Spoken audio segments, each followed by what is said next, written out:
Assalamualaikum warahmatullahi wabarakatuh. Kumaha kaayana dinten ieu barudak? Mugia sadayana aya dina kaayaan sehat walafiat. Barudak dinten ieu urang diajar ngeunaan pokok pikiran dina paragraf.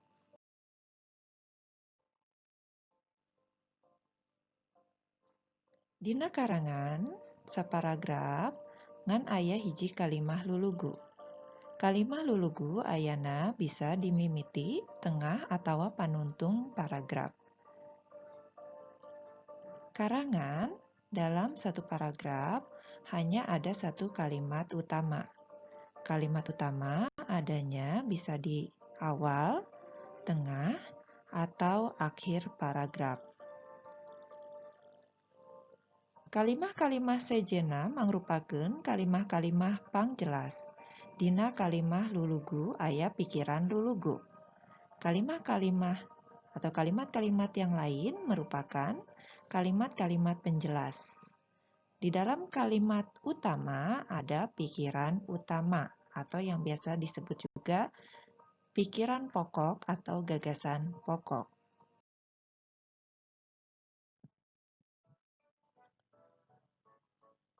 Baik ditenan contohna. Silakan perhatikan contoh berikut. Dina poe Minggu, Gina plesir ka kebon binatang jeung ibu bapana. Gina nempo uncal, uncalna nyamperkeun. Gina teu ngaganggu uncal, malahan mere parab kudang daunan. Kitu deui ibu jeung bapana. Eta uncal teh dipiara ku patugas kebon binatang. Unggal poe ku patugas di paraban. Uncalna sarehat, buluna laluis, tandukna ranggah. Pada hari Minggu, Gina berjalan-jalan ke kebun binatang bersama ibu dan bapaknya. Gina melihat rusa. Rusanya menghampiri. Gina tidak mengganggu rusa. Malah, ia memberi makan berupa daun-daunan. Begitu juga dengan ibu dan bapaknya. Rusa itu dipelihara oleh petugas kebun binatang. Setiap hari, oleh petugas diberi makan.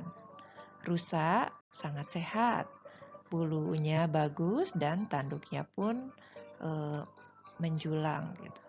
Sangat besar. Nah, kalimah lulugu dina paragraf eta nyaeta dina poe Minggu Gina plesir ka kebon binatang jeung ibu bapana. Pada hari Minggu, Gina berjalan-jalan ke kebun binatang bersama ibu dan bapaknya. Itu adanya di kalimat yang pertama.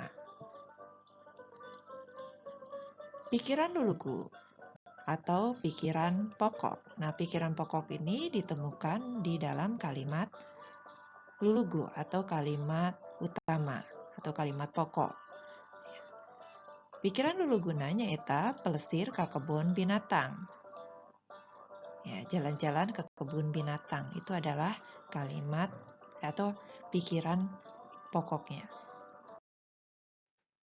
Ayeuna urang tingali aya katerangana dina buku paket piwuruk basa Sunda kelas 5A halaman 53 nepi 54 jeung halaman 82 nepi ka 86. Mangga dibaca. Hatur nuhun. Wassalamualaikum warahmatullahi wabarakatuh.